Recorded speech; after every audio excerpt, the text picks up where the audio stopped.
अस्सलाम वालेकुम नाज़रीन, डॉक्टर दानिश रियल फोकस के साथ हाजिर है।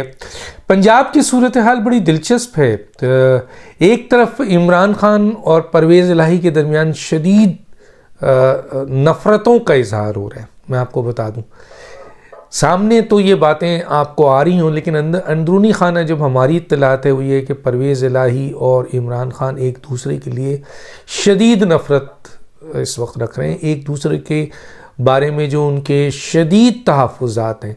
अब मैं उन अल्फाजों को आपके सामने कोड नहीं कर सकता जो अल्फाज वहाँ अदा किए जा रहे हैं, जो हम तक आ रहे हैं। आप किसी और व्हाट्सएप में अगर किसी और साहब तक ये ख़बर आ रही होगी वो कोड रहे हैं, लेकिन हम कोशिश करते हैं कि इतनी अब्यूज़ लैंग्वेजेस को आपके सामने ना लाएं, बल्कि सिर्फ इतना बता दें कि इंतहाई दर्जे की एक दूसरे के बारे में मुग़लज़ात हैं, ज़िम्मेदारियाँ हैं और एक दूसरे के ऊपर जो है वो है। क्योंकि उसकी वजह मैं बता दूं आपको, उसकी वजह यह है कि ना इमरान खान चाहते हैं कि परवेज़ इलाही वज़ीर आला रहे, ना वज़ीर आला परवेज़ इलाही चाहते हैं कि इमरान खान के साथ उनका साथ अब जुड़े।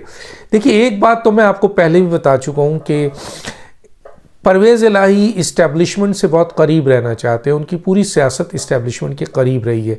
अभी पिछले दिनों परवेज़ इलाही और चौधरी शुजात इस्टेब्लिशमेंट के करीब थे, लेकिन परवेज़ इलाही और चौधरी शुजात में इख्तलाफात हुए, जिसकी तो जो असल में बात है वो ये है कि परवेज़ इलाही और चौधरी शुजात इस्टेब्लिशमेंट के करीब रहे। इवन के जब चौधरी शुजात और परवेज़ इलाही में इख्तलाफात हुए तो भी परवेज़ इलाही जो है वो इस्टेब्लिशमेंट के करीब रहना चाहते थे, और कई ऐसा मौके पे उन्होंने इस्टेब्लिशमेंट के फेवर में बयान दिया। आपने देखा होगा जनरल कमर बाजवा के हवाले से उन्होंने कहा था कि ख़बरदार, बड़े एहसानात हैं जनरल कमर बाजवा के इमरान खान के, जब इमरान खान बराह रास्त जनरल कमर बाजवा पे इल्ज़ाम लगा रहे थे, और ये दोनों बहुत शदीद इत्तेहादी थे। उस मौके पर भी परवेज़ इलाही ने जनरल कमर बाजवा के ख़िलाफ़ बात करने वाले को शट कॉल दी थी, और वो शट कॉल बराह रास्त या इनडायरेक्टली इमरान खान के लिए थी। अभी जो सूरत हाल है वो ये है कि परवेज़ इलाही वजारत छोड़ने को तैयार नहीं है। कल उनका आखिरी दिन है। कल वो अगर वजारत नहीं छोड़ते हैं तो क्या हुकूमत या गवर्नर जो है वो अदालत से रुजू करेंगे और अदालत से कहेंगे जनाब आपकी दी हुई डेडलाइन भी ख़त्म हो गई और उन्होंने एतमाद का वोट नहीं लिया। अदालत क्या करेगी? आया वो जो सस्पेंड किया हुआ D notify order of governor वो उसको जारी कर देगी, या कोई और फैसला सामने आ जाएगा। और कोई उम्मीद नहीं है कि, कोई बईद नहीं है, बल्कि ये जुमला इस तरह कहने, कोई बईद नहीं है कि नया फैसला आ जाए और परवेज़ इलाही मज़ीद कंटिन्यू कर दे। इस मुल्क में आइन और क़ानून का जो मजाक उड़ाया गया, और ख़ास तौर पे ऐसे इदारों के फ़ैसलों से उड़ाए गए हैं जो उसके कस्टोडियन माने जाते हैं, जो आइन की कस्टोडियन माने जाते हैं। देखिए, पार्लियामेंट तो आइन बनाता है, लेकिन कस्टोडियन अदालतें होती हैं। एक तरफ ये हालात है, दूसरी तरफ जो है वो परवेज़ इलाही, देखिए ना, मैंने आपको एक चीज़ बताई थी, वो ये बताई थी कि, और ये बातें आप भी सुन रहे होंगे, मैं भी बता चुका हूँ, लेकिन मैं बहुत कम इश्तहार बांटता हूँ दुनिया में, लेकिन आपको अपने व्लॉग के ज़रिए बता देता हूँ कि फ़ौज जो यहाँ खड़ी है, जिसमें बेहतरीन प्रोफेशनल जनरल मौजूद हैं, जिन सब का, सिर्फ आर्मी चीफ़ का ही नहीं, आर्मी चीफ़ हो, CGS हो, जनरल सईद हो, DGI नदीम अंजुम साहब हो, या फैसल नसीर साहब हो, या और इसमें जो जनरल साहिर शमशाद साहब हों, सब के सब जो टीम में जुड़े हुए बेहतरीन प्रोफेशनल जनरल हैं, जो सुपरवाइज़ कर रहे हैं इस वक्त अस्करी क़यादत को, वो पाकिस्तान मौजूदा सियासत से, जो इस वक्त सियासत है, इससे अपने आप को दूर रख रहे हैं। हुकूमत के साथ वो एक पेज पे हैं। हुकूमत और पाकिस्तान और अवाम के मसाइल के लिए फ़ौज अपना आइनी किरदार अदा कर रही है, लेकिन वो कोई आपको पता है तुफ़ैली क्या चीज़ होती है? तुफ़ैली होता है कि किसी के ऊपर बेस करके आप खुराक हासिल करें, इक़्तिदार हासिल करें फला। तो कल तक इमरान खान जो है वो फ़ौज को तुफ़ैली या अदालतों को तो अभी भी इस्तेमाल कर रहे हैं अपने लिए, लेकिन फ़ौज को तुफ़ैली बनाकर इन्होंने जो 3 साल 7 माह गुजारा और उसके बाद जब फ़ौज न्यूट्रल हुई तो उन्होंने सारी तोपों के रुख फ़ौज की तरफ कर दी कि अब तुम हमें सपोर्ट नहीं कर रहे हो, बल्कि तुम पार्टी भी नहीं बने जब हमारे ख़िलाफ़ अदम एतमाद आया। तो वो फ़ौज जो अब बेहतरीन प्रोफेशनल जनरल्स इसमें शामिल हैं, बेहतरीन क़यादत है, वो अपने आप को किसी भी मामले में इन्वॉल्व नहीं कर रही है। इमरान खान, शेख रशीद, फवाद चौधरी, असद उमर या इनके और जो लोग किसी न किसी तरीके से फ़ौज के साथ किसी न किसी रास्ते से जुड़े हुए थे, अब वो तो हर वक्त अपनी माफ़ी का इजहार कर रहे हैं, जुड़ना चाह रहे हैं, एक दफ़ा फिर चाह रहे हैं कि फ़ौज के साथ उनका इंटरेक्शंस हो, लेकिन फ़ौज उनके दरवाज़े पे जहाँ पे भी जाइए, जनरल आर्मी चीफ़ के दरवाज़े पे चाहिए, जॉइंट चीफ ऑफ स्टाफ के दरवाज़े पे चाहिए, या उससे नीचे आप आइए CGS के दरवाज़े पे जाइए, DGI के दरवाज़े पे जाइए, DGC के दरवाज़े पे जाइए, ब्रिगेडियर कमांडर, सेक्टर कमांडर के दरवाजे पे जाइए, दरवाजे पे लिखा है absolutely not for PTI, absolutely not for politics. तो ये तो बहुत अच्छी बात है, लेकिन इस पर मातम हो रहा है, इस पर PTI में मातम हो रहा है। और ये मातम इसलिए हो रहा है कि इन्हें पता है कि पाकिस्तान के अंदर उन्होंने जिस रास्ते से घुसना था वो रास्ता अब उनके लिए बंद हो चुका है। अब अगर वो वाकई सियासी पार्टी हैं तो तंजीमी लेवल पर अपना काम करें और आने वाले वक्त में इलेक्शन लड़ें और आ जाएं हुकूमत में, कोई रुकावट नहीं है। लेकिन बज़ाहिर इमरान खान ने जो अपने पाँव पे कुल्हाड़ा मारा है, उस पे शेख रशीद हों, उस पे फवाद चौधरी हों, उस पे असद उमर हों, उस पे शाह महमूद कुरैशी हों, उस पे आपके परवेज़ खटक हों, उन पे और सब के सब इस वक्त परेशान है और सब के सब सारी जिम्मेदारी इमरान खान को दे रहे हैं।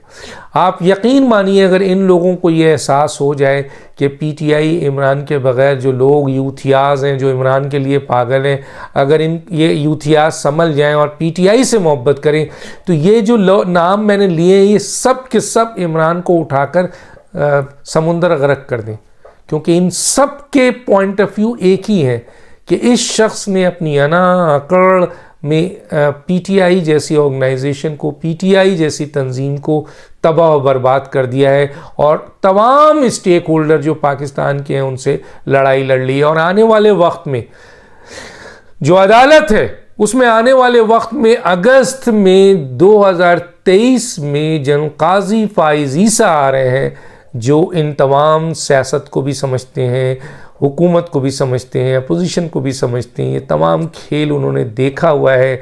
इमरान खान ने उनके ख़िलाफ़ भी शदीद कार्रवाई की अपने दौर में, तबाह उनको नुकसान पहुंचाने के लिए, इसका भी उनको अजाला है, उनको पता है। बहरहाल वो किसी बदले की बुनियाद पर नहीं, लेकिन कम अज़ कम जो अदालत से इमरान खान को गैर कानूनी गैर आइनी सपोर्ट मिल रही थी वो अब नहीं मिलेगी। फ़ौज से नहीं मिल रही है, फ़ौज से तो मना हो गया, टोटल मना हो गया फ़ौज से, अब यहाँ पे है। मैं आपको बता दूं इमरान खान के और बुशरा बीबी के दरमियान भी इख्तलाफ हुआ है, बड़ी शदीद इख्तलाफ हुआ है। और वो इख्तलाफात जो बने हैं वो इस बुनियाद पर बने हैं कि इमरान खान बुशरा बीबी की तमाम बातें मानते थे और फिर जाहिर है कि आज बहुत सी बातों को मानकर वो इस मुकाम तक भी पहुँचे हैं। तो बुशरा बीबी उस ज़माने में बड़ा मेन किरदार अदा कर रही थी और उनके राब्ते इस्टेब्लिशमेंट के एक बड़े अहम तरीन अफसर के साथ थे, उनके रास्ते टाइकोन लैंड टाइकोन के साथ थे। और फिर इस तरीके से ये किचन काबीना थी जिसमें नाम जुल्फी बुखारी, आपके जो आपके एहतसाब के जो सरबराह थे इनके इमरान खान के दो ज़माने में, वो फिर बुज़दार और फिर फरागूगी, और ये पूरा एक ग्रुप था जो PM हाउस में काम कर रहा था। सुपरविजन थी आपके बुशरा बीबी, और इमरान खान साहब इतनी सी भी हिम्मत नहीं रखते थे कि बुशरा बीबी के ऑर्डर्स को वो मना कर सकें। चुनांचे अब, क्योंकि इमरान खान तो किसी के भी नहीं है ना, इमरान खान किसी के नहीं है, चाहे वो बुशरा बीबी हो, चाहे वो जहांगीर तरीन हो, चाहे फौजिया कसूरी हो, चाहे अकबर एस बाबर हो, चाहे वो रेहाम खान हो, चाहे वो ओन चौधरी हो, चाहे वो जुल्फी बुखारी हो, चाहे वो कोई भी हो, इमरान खान अगर किसी के हैं तो वो सिर्फ अपने आप के हैं, इसमें कोई शक नहीं है। इसलिए एक शदीद इख्तलाफ वहाँ पर भी पैदा हो चुका है और आपको देखने को मिलेगा कि कुछ ऐसी चीज़ें आपके सामने आएंगी जो इन इख्तलाफात की तस्दीक भी करेंगी, ये मैं बता दूं। और खान साहब की भरपूर कोशिश है, किसी तरह से भी वो चाहते हैं कि मेरी दोबारा इस्टेब्लिशमेंट के साथ रास्ते हमवार हो जाएं और मैं एक चोर दरवाजे के ज़रिए पाकिस्तान की हुकूमत में दोबारा आ सकूं, लेकिन ऐसा नहीं है, क्योंकि दूसरी तरफ मैंने जैसे बता दिया है कि एब्सोल्युटली नॉट, एक सिपाही से लेकर आर्मी चीफ के दरवाजे पर इमरान खान के लिए, फवाद चौधरी के लिए, शेख रशीद के लिए और इनके पूरे ग्रुप के लिए लिख दिया गया है।